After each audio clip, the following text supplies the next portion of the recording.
Beto! Beto! Gising! Gumising ka! Bilis! Ano yung kuya?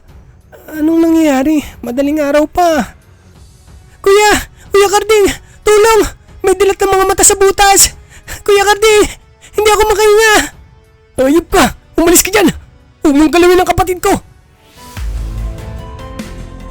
Kagagaling lang namin nun sa matinding dalamhati. Unang pumanaw si tatay dahil sa matinding sakit sa baga na hindi na namin naipagamot dahil sa kawalan ng pera. Pagkalipas lang ng 3 buwan, kasunod na pumanaw si nanay dahil sa matinding kalungkutan at panghihina ng katawan. Sa isang iglap, sa edad ng 20, ako nang naiwang mag-isang mag-aalaga sa aking 2 kapatid. Si Beto na 16 na taong gulang at ang aming bunso na si Lita na 10 taong gulang pa lamang at bagyang may sakit din sa baga katulad ng tatay. Nakatira kami sa isang luma at medyo sirain ng kubo. Nasa gitna ito ng 5 ektaryang bukirin sa liblib na parte ng lalawigan ng Quezon. Napakalayo namin sa sentro ng bayan. Ang pinakamalapit naming kapitbahay ay humigit kumulang kalahating kilometro ang distansya at yun ay ang kubo ng isang matanda na nagngangalang Aling Nena. Palibhasa ay nakapaligid sa amin ng matatas na puno ng saging, niyog at makapal na kasukalan. Sanay na kami sa katahimikan at kung minsan sa nakakatakot na kapaligiran. Pero iba ang dinala ng mga araw matapos mailibing si nanay. Parang may mabigat na alapapang lumipad sa buong kapaligiran. Noong mga unang linggo, nagsimula ang mga kakaibang pangyayari sa aming mga alagang hayop. Nagising na lang kami isang umaga na patay na ang 3 sa aming alagang manok. Noong una, inisip ko na baka kinain lang ng ligaw na aso o kaya ay bayawak. Pero nung suriin ko ang mga bangkay, wala silang kahit isang patak ng dugo sa katawan. Tuyo ang kanilang mga leeg na may 2 maliliit na butas. At ang mas nakapagtataka pa, nawawala ang kanilang mga laman loob. Makalipas ang 2 araw, ang magandang alaga naming kambing natagpuan sa ilalim ng puno ng mangga. Ganun ulit ang kinalabasan.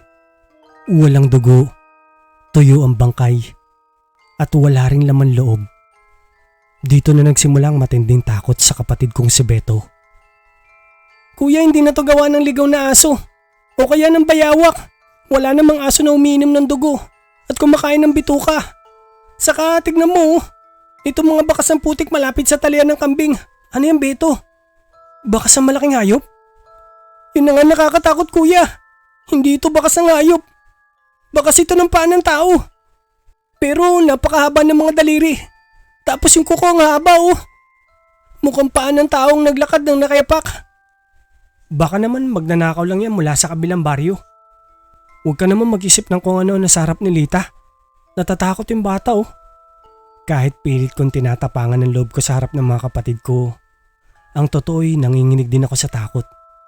Alam kong hindi ordinaryong taong may gawa nun. Gabi-gabi, tuwing matutulog kami matapos maghapunan, nakakaramdam kami ng kakaibang lamig na pumapasok sa siwang ng aming mga pader. Isang hapon, habang nagtatabas ako ng damo sa dulo ng aming sakahan, nagulat ako nang biglang lumitaw sa gilid ng pilapil si Aling Nena. Bitbit niya ang isang luma at maitim na basket na may nakatakip na lumang basahan. Ang mukha niya ay puno ng kulubot. Malalalim ang itim sa ilalim ng kanyang mga mata. At palaging may kakaibang amoy na parang nabubulok na dahon o lupang nabasa ng dugo na kumapit sa kanyang saya. Karding! Karding! Bata ka! Sumilong ka muna dito sa ilalim ng punong mangga. Baka mabinat ka sa init ng araw. Magandang hapon po, Aling Nena. Ano pong ginagawa niyo rito sa gitna ng bukid? Medyo malayo pa nilakad yung mula ron sa kubo, ah. May kailangan po ba kayo? Nabalitaan ko nangyari sa mga alaga niyong hayop sa silong. Nabawasan na naman daw ang mga manok mo. At namatay na rin pala ang kambing niyo, no? Kaya nga po, Baka ligaw na hayop lang po yun. Iba rin kasi dito sa bundok eh. Naglagay na nga po ako ng mga bitag sa paligid ng bakod para mahuli kung ano man yun. Hindi hayop ang pumatay sa mga alaga mo. Huwag kang maging tanga. Ano pong ibig niyo sabihin, Aling Nena? Eto, kunin mo itong dala ko. Magsunog ka ng dahon ng pako at haluan mo ng basag na asin. Iwisik mo sa paligid ng bintana niyo tuwing gabi at maglagay ka rin ng tingga o anumang matatalas na bakal sa ilalim ng banig. Lalo na dun sa bunso niyo. Para saan po ba to? Huling nakita at nabalita ng aswang sa baryo natin nung bata pang tatay mo. Nawala yun nang may mamatay na matanda sa kabilang nayon. Pero nung namatay yung nanay mo, may naaamoy silang panibagong kahinaan sa baryo. 3 ulilang kabataan na walang nakakatandang magpoprotekta. Amoy na amoy ng masasamang elemento ang mga dugo ng bata. Lalo na yung may mga sakit katulad ni Lita, Aling Nena. Sa panahon ngayon, mahirap na pong paniwalaan ng mga ganyang kwento. Baka kung ano lang po yun. Salamat na lang po sa pagmamalasakit nyo sa amin. Makinig ka sa akin, Karding. Matalino kang bata, pero huwag mong hayaan ang pagiging matigas ang ulo mo. Sige ka, mamamatay ang kapatid mo. Kapag narinig mo ang huni ng ibon sa ating gabi, yung tunog na tik tik tik tik. Pag malakas ang tunog nito, huwag kang matakot dahil malayo pa yun. Pero kapag humina, nasa malapit lang sila. Pagkasabi niyon, mabilis tumalikod ang matanda.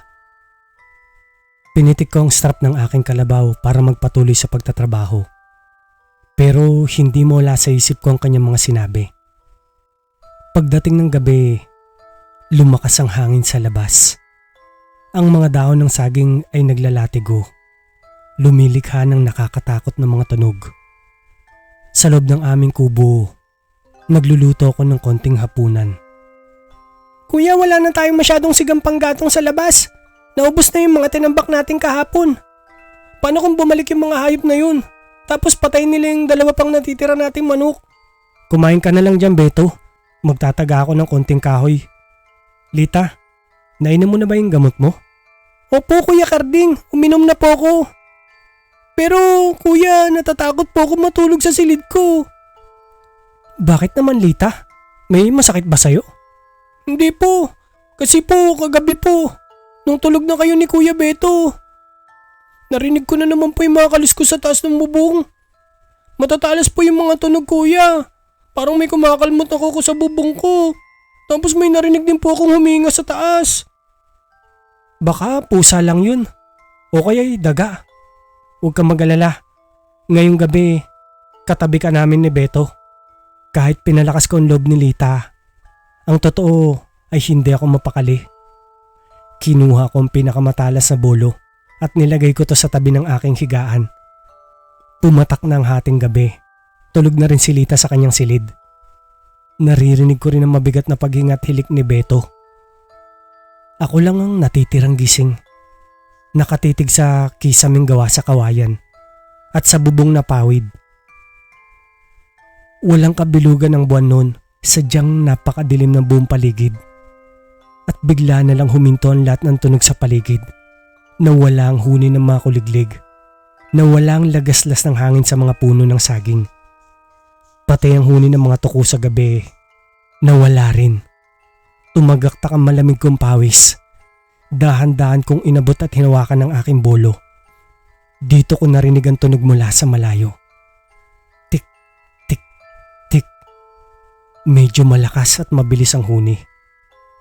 Naalala kong sinabi sa akin ng matandang si Aling Nena. Malayo pa raw ito. Pero kada segundo, pahina ng pahina ang tunog. Biglang huminto ang tunog. At kasunod noon, isang mabigat na lagapak sa mismong itas ng bubong na silid ni Lita. Narinig ko ang paglagutok ng mga kawayan at nipa sa itas ng bahay.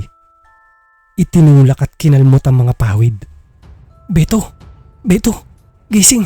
Gumising ka! Bilis! Ano yung kuya? Anong nangyayari? Madaling araw pa. Kuya! Kuya mata sa butas! Kuya Cardi! Hindi ako makahinga! Lita! Beto! Kunin mo itak mo! Mabilis akong napatakbo sa silid ni Lita. At buong lakas kong sinipa ang pinto para mabuksan ito. Pagpasok ko sa loob, nanlamig ang buo kong katawan sa nakita ko. Ang bahagi ng bubong sa itaas ng higaan ni Lita ay tuluyan ng nabutas. Lalong nanlaki ang aking mga mata dahil sa aking mga nakita. Isang aswang. Pulang-pula ang kanyang mga mata at matatalas ang kanyang mga ngipin. Mahaba rin ang kanyang mga dila at naglalaway ang kanyang mga bibig. Kitang-kita ko rin ang kanyang matatalas na kuko. Ayop ka! Umalis ka dyan! Huwag mong galawin ang kapatid ko! Wala na akong inisip pa. Itinas ko ang aking dalawang kamay at hinuwakan ko matalas na bolo. Saka umatake ako sa aswang. Hindi rin nagpatalo ang aswang at gumanti rin siya ng pagkalmot. Pero buti na lang at umama ang kanyang mga daliri sa aking itak. Dahil sa napainda siya, ay kinuha ko na yun bilang magandang pagkakataon. Pinagtataga ko siya ng walang awa at sunod-sunod niyang sinalo ang aking itak. Wala siyang magawa kundi ang dumipensa dahil sa napupuruan ko ang kanyang mga braso hanggang sa tinaga ko siya sa kanyang tagiliran. At buti na lang dahil sa napuruan ko siya, kusa na siyang umalis ng tuluyan. Nakita ko pang paika-ika siya sa pagtakbo. Nagkalat ang kanyang mga dugo sa paligid, pati na rin sa aking itak at pumapatak sa sahig. Talagang nanginginig ako sa pangyayaring yun. Maging ang mga kapatid ko ay nag-iyakan na rin at napayakap sa akin likuran. Hindi na kami nakatulog mula ng gabing yun. Kinabukasan, may kumalat na balita sa aming baryo. May isang matandang lalaki daw ang natagpuang patay. Puno daw ito ng tama ng itak sa kung saan saang parte ng kanyang katawan. Nang puntahan ko ang nasabing bangkay, doon ko lang nakumpirma na siya ang umataking aswang sa amin.